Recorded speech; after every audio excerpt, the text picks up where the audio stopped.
Hello, everyone. Welcome back. We are up to part 3 of our series on Esther.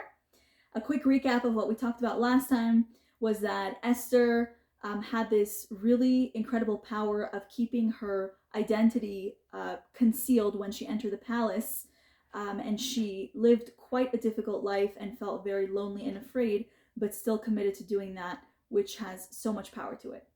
So here we go on part 3. A couple more ideas to think about. Um, I have a quote which I love, and it says that this seems to be a skill, being able to keep something hidden, which is actually an art, and it's not just a result of extreme compassion, but rather an expression of humility, modesty, and putting oneself aside for a greater cause. When one refuses to reveal private information, it seems that he or she is willing to let a higher authority take control of events and not take an active role in changing the course of history. This direct quote comes from the series Jewish Pathways by Dina Cooper Smith on H.com. I think it's absolutely beautiful because what it's saying in essence is that when you make a choice to keep something hidden that should be, you're actually stepping back and saying, hold on a second. Even though I have so much power over my choices in my life and everything that I do, I'm taking a step back over here and recognizing that ultimately things are in Hashem's hands, that I cannot change the course of history. I can't predict what's going to happen. And that's exactly what Esther did. Did she necessarily realize exactly how this would play out? Absolutely not. But it's actually sort of humbling yourself in, before Hashem by deciding to not reveal something. We see Esther's modesty as well in the way that she kept her identity hidden when she was trying to please the king and fulfill the will of Hashem. This is also since she was basically making sure to accept Mordecai's instructions throughout every step of the way, not receiving anything but the opposite of personal benefit, especially since she had to stay in the palace for the rest of her life, even though the Jewish people got to celebrate and move on. So the key to her success here was following Mordecai's instructions to a T. And you have to realize she didn't receive personal benefit from doing that. She was really doing it for the greater goal of Klal Yisrael. Something that I love to think about, which also makes Esther very human to me and very relatable, is that when we think about the Purim story and when we get to celebrate nowadays with our families, the Seudah, the Mishloach Manos, all the exciting things, giving tzedakah, and we think about the partying, right? And how beautiful it is. Something to realize is that Esther didn't get to be a part of that victory. She remained in the palace with Achashverosh for the rest of her life. So it's almost like picturing someone looking up from in a very tall building from a high window and looking out at the scene underneath and not being able to take part of that.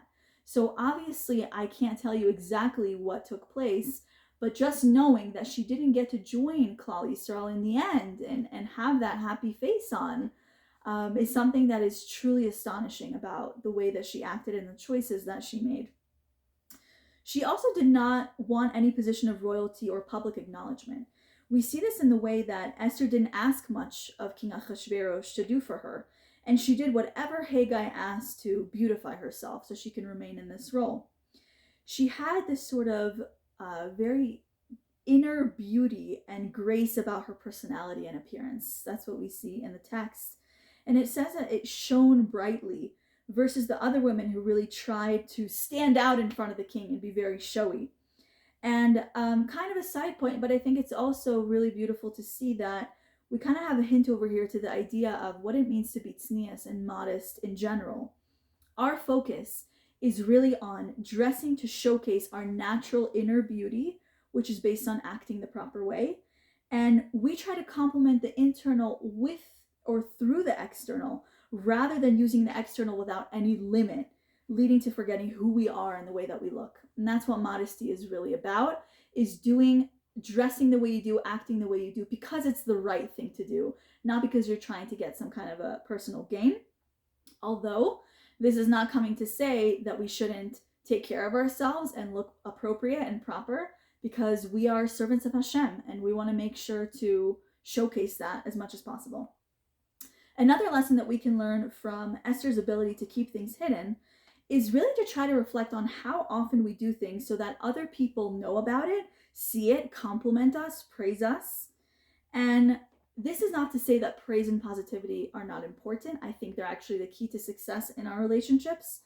But when we get too caught up in doing things for our outside image, we lose track of what we actually did, leading us to only focus on feeling high in status and feeling important. When you perform a mitzvah, when you do something and you get caught up in trying to show other people that you're doing it, you really sort of lose flavor for the actual thing that you did, which is really, really beautiful. So being able to keep something hidden keeps us on track to really enhancing our life and making sure that we're doing mitzvos in our daily life in the most meaningful way possible. One more thing I want to share before we wrap it up. There is also a special hidden or inner beauty in trying to perform a mitzvah in private versus in public. This can include when we get dressed in the morning, or if you hold back from saying something that you know you shouldn't, all while thinking, I'm doing this privately and it's between me and Hashem only. Nobody else has to know. And I'm doing this for my personal spiritual gain, because we talked before about not, getting caught up in doing things for other people, but we want to gain spiritually. We want to feel like we're delving into our connection with who we are and who we are within the context of connecting to Hashem. So there's actually, I find, a really special purity and good feeling when you do something that nobody knows about, because it's just for you and it's just to make you feel good. And you know that it's truly right if you're thinking about it with that mindset.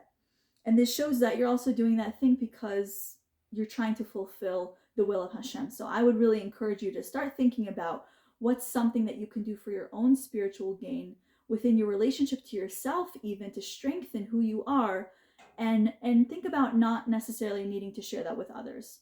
So to recap, we talked all about the power of hidden beauty, and I look forward to seeing you next time.